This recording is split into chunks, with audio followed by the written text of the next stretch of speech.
PM Modi का 2024 से पहले ही गेम चेंजिंग प्लान तैयार।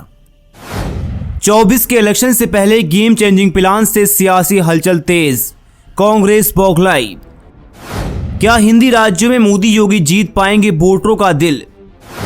क्या मोदी शाह की जोड़ी हिंदी भाषी राज्यों में वोटरों का दिल जीतने में सफल हो रही है? ये दो स्कीमें 2024 में होंगी गेम चेंजर।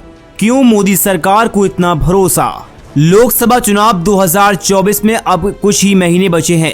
विपक्षी Indian national development inclusive alliance India ने सत्तासीन नेशनल डेमोक्रेटिक अलायंस एनडीए का विजय रथ रोकने की पूरी तैयारी की है।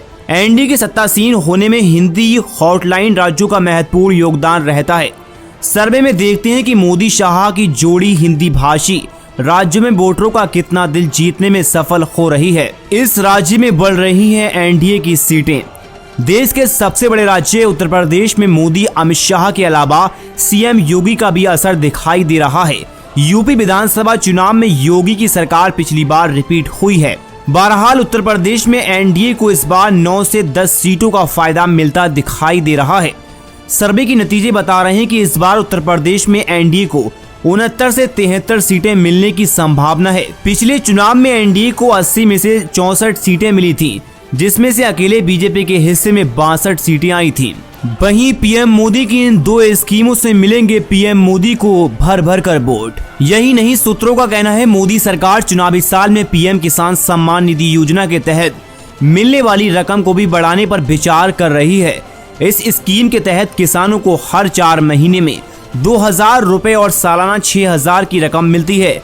अब इसे बढ़ाकर 10,000 रुपए तक किए जाने की चर्चा है। तीसरे प्रस्ताव घरेलू एलपीजी सिलेंडरों की कीमतें कम करने का भी ऐलान हो सकता है। इस टाइम ग्राहकों को 1100 रुपए तक चुकाने पड़ रहे हैं, जो काफी ज्यादा हैं। माना जा रहा है कि इन सिलेंडरों पर सरकार एक मुश्त कुछ डिस्काउंट दे सकती है, जिसमें कीमत 1000 रुपए से कम हो रही है। वहीं पीएम मोदी का दूसरा सबसे बड़ा मास्टर प्लान हर घर जल योजना के तहत तो सबसे ज्यादा तेजी से विस्तार यूपी में ही दिखा, जो आबादी के लिहाज से सबसे बड़ा राज्य है। यहाँ 1.5 करोड़ घरों तक नल से जल पहुँचा है।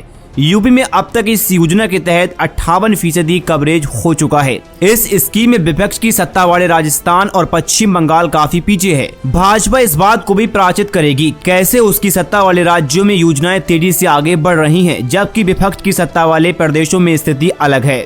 तो प्रधानमंत्री नरेंद्र मोदी के ये दो फार्मूले भी उत्तर प्रदेश में और देश में काम करने वाले हैं। तो क्या लगता है कि उत्तर प्रदेश में बीजेपी को इस बार इतनी सीटें मिलेंगी या नहीं? आपकी जो भी राय हमें कमेंट में जरूर बताएं। आप हमारी रिपोर्ट को कौन से राज्य से देख रहे हैं हमें कमेंट बॉक्स में जरूर बताएं। हमारे फेसबुक पेज को फॉलो करें, यूट्यूब चैनल को सब्सक्राइब करें।